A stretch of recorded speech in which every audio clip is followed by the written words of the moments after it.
நோட்டுகள் செல்லாது என்ற அறிவிப்பை கடந்த 8ஆம் தேதி இரவு பிரதமர் மோடி அறிவித்த நாளில் இருந்து மத்திய பொருளாதார விவகாரங்கள் துறை செயலாளர் சக்திகாந்த தாஸ் பொதுமக்களுக்கு தினமும் ஒரு தகவலை சொல்லி வருகிறார். இதுவரை அவர் செய்த அறிவிப்புகளை சொல்கிறது இந்த செய்தி தொகுப்பு. பழைய 500 மற்றும் 1000 ரூபாய் நோட்டுகள் செல்லாது என அறிவித்ததும் பணப்பரிவர்த்தனை தொடர்பாக மக்கள் எந்தவித பீதியும் அடைய வேண்டாம் என கூறினார் பொருளாதாரத்துறை செயலாளர் சக்திகாந்த தாஸ். மேலும் வங்கிகளில் 4000 வரை பழைய ரூபாய் நோட்டுகளை மாற்றிக்கொள்ளலாம் என இருந்ததை 4500 ரூபாயாக உயர்த்தி இருப்பதாக நவம்பர் 14ஆம் தேதி அறிவித்தார். பணமாற்றம் செய்யும் பணிகளில் 1,30,000 தபால் அலுவலகங்களும் ஈடுபட்டுள்ளதாக சக்திகாந்த தாஸ் தெரிவித்தார். இந்த நிலையில் கால்கடுக்க காத்திருந்து வங்கிகளில் வாங்கிச் சென்ற ரூபாய் நோட்டுகள் சாயம் போவதாக குற்றச்சாட்டு சொன்னார்கள்.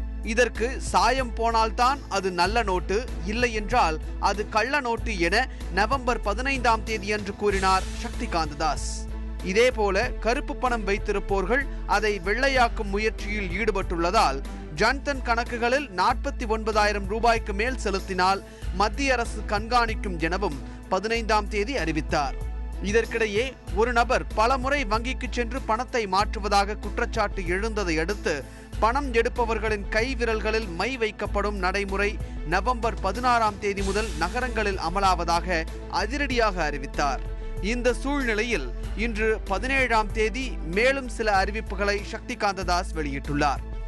இதன்படி விவசாயிகள் தங்கள் கணக்கிலிருந்து வாரத்திற்கு 25,000 ரூபாய் வரை எடுத்துக் கொள்ளலாம் எனவும் பயிர் காப்பீட்டு பிரீமியம் செலுத்த 15 நாள் கால அவகாசம் நீட்டிக்கப்பட்டுள்ளதாகவும் கூறியுள்ளார்.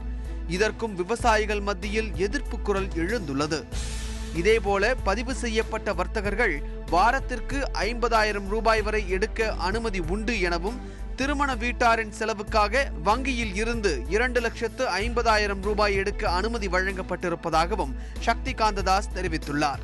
இது திருமண வீட்டாரை கண்டிப்பாக நிம்மதி பெருமூச்சு விட வைத்திருக்கும்.